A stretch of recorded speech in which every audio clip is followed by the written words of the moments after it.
Good morning students, welcome to all of you in RBL online class. Now I shall teach you subject Hindi second. Standard है आपका 6, chapter number 2, topic is वर्ण विचार. Now start book reading.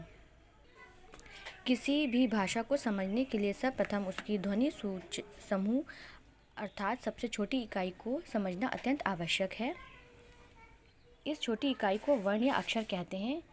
इसके और अधिक खंड या टुकड़े नहीं किए जा सकते हैं, अतः वर्ण को इस प्रकार परिभाषित किया जाता है. भाषा की सबसे छोटी इकाई जिसके और अधिक खंड ना किए जा सकें वर्ण या अक्षर कहलाती है. वर्णों के व्यवस्थित समूह को वर्णमाला कहा जाता है. प्रत्येक भाषा की अपनी वर्णमाला होती है. हिंदी की वर्णमाला इस प्रकार है: आ आ ई उ ऊ ऋ ऐ औ आव अंग आह. तो इसमें 11 स्वर होते हैं, 2 अयोगवाह होते हैं. अभी आपके आगे हैं व्यंजन. ये आपके 52 वर्ण होते हैं. इसमें का वर्ग के होते हैं, चा वर्ग के, टा वर्ग के, ता वर्ग के, पा वर्ग के, अंत्यस्थ व्यंजन, ऊष्म व्यंजन, संयुक्त व्यंजन, नव विकसित अतिरिक्त वर्ण. वर्णों के भेद. उच्चारण की दृष्टि से वर्ण 2 प्रकार के होते हैं, स्वर और व्यंजन. अब हम पहले बात करते हैं स्वर की. तो स्वर आपके 11 होते हैं. स्वर के भेद. स्वर के निम्नलिखित भेद हैं. सबसे पहले हास्य स्वर, दीर्घ स्वर और प्लुप्त स्वर. इनकी परिभाषाएं आप इसमें से बुक रीडिंग करेंगे. अब हम बात करते हैं स्वरों की मात्राओं की. स्वरों का प्रयोग जब व्यंजनों के साथ किया जाता है तब उनका स्वरूप बदल जाता है. उनके मूल स्वरूप के लिए कुछ चिन्हों का प्रयोग किया जाता है. ये चिन्ह मात्रा कहलाते हैं. आ को छोड़कर सभी स्वरों की मात्राएं होती हैं.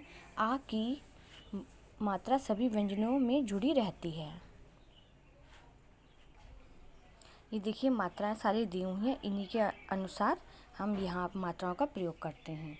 जैसे का कमल, का बड़ा, का आका डंडा, मतलब ये बड़ा हो गया. तो कागज़.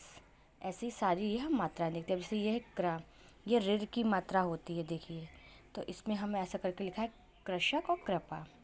आप ये सब इसमें से देख के लर्न करेंगे.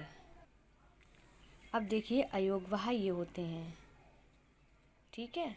फिर आते हैं अनुस्वार.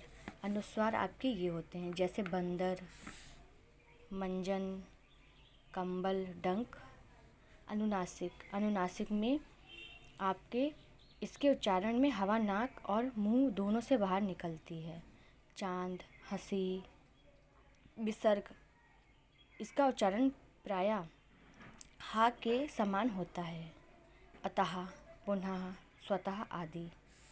फिर हम बात करते हैं व्यंजन की. व्यंजन के भेद. व्यंजन के भेद निम्नलिखित भेद हैं: स्पर्श व्यंजन, अंत्यस्थ व्यंजन, ऊष्म व्यंजन, संयुक्त व्यंजन और द्वैत व्यंजन.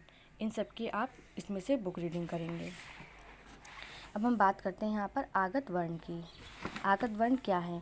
जो वर्ण विदेशी भाषाओं से हिंदी में आए हैं उन्हें आगत वर्ण कहते हैं. भाषा में उच्चारण की सामर्थ्य और शुद्धता बनाए रखने के लिए आगत वर्णों का प्रयोग आवश्यक हो जाता है. उदाहरण के लिए सजा, दंड और सजावट के अर्थ में भारी अंतर है. ठीक है. ये आप यहाँ से इसके ये उदाहरण देखेंगे. स्वर और व्यंजन में इसके उदाहरण दिए हुए हैं. अब हम बात करते हैं रा के विभिन्न प्रयोग. तो रा के निम्नलिखित प्रयोग इसमें दिए हुए हैं. इसमें किस तरीके से करना है. रा का प्रयोग जैसे रात, राम, राज. ठीक है.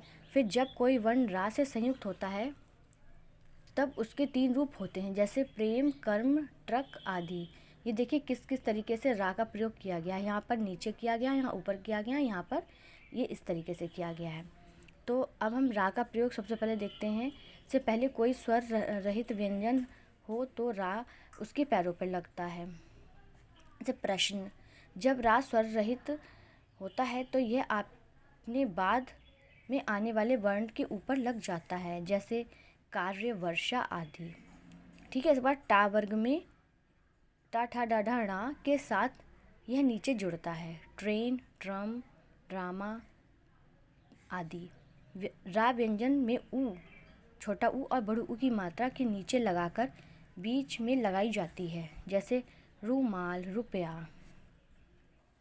ये देखिए वर्ण विच्छेद। शब्दों के वर्णों को अलग अलग करके लिखने को वर्ण विच्छेद कहते हैं। ठीक है, अब देखिए इसमें दिनकर किस तरीके से लिखा है। दा प्लस ई प्लस ना प्लस आ प्लस का प्लस आ प्लस रा प्लस आ। तो इन सभी जो आपके व्यंजन होते हैं, इन सब में नीचे इस तरीके से रा भी लगता है, और उसके साथ अगर कोई पाई मतलब कोई मात्रा दी गई है तो उसको यहाँ पर भी लिखा जाता है। जैसे यहाँ पर है छोटी ई, तो हम यहाँ पे छोटी ई लिख देंगे। अब यहाँ पे परीक्षा में बड़ी ई दी हुई है, तो हमने ये बड़ी ई लिख दी है। इसी तरीके से देखिए कवित्री है, तो कवित्री में छोटी ई दी है, यहाँ पे बड़ी ई दी, तो यहाँ पर हम दोनों ई का प्रयोग करेंगे। और एक बात और, जब हम कोई व्यंजन लिखते हैं तो उसके बाद हम आ का प्रयोग ज़रूर करते हैं। Students, book reading complete. Thank you. Have a nice day.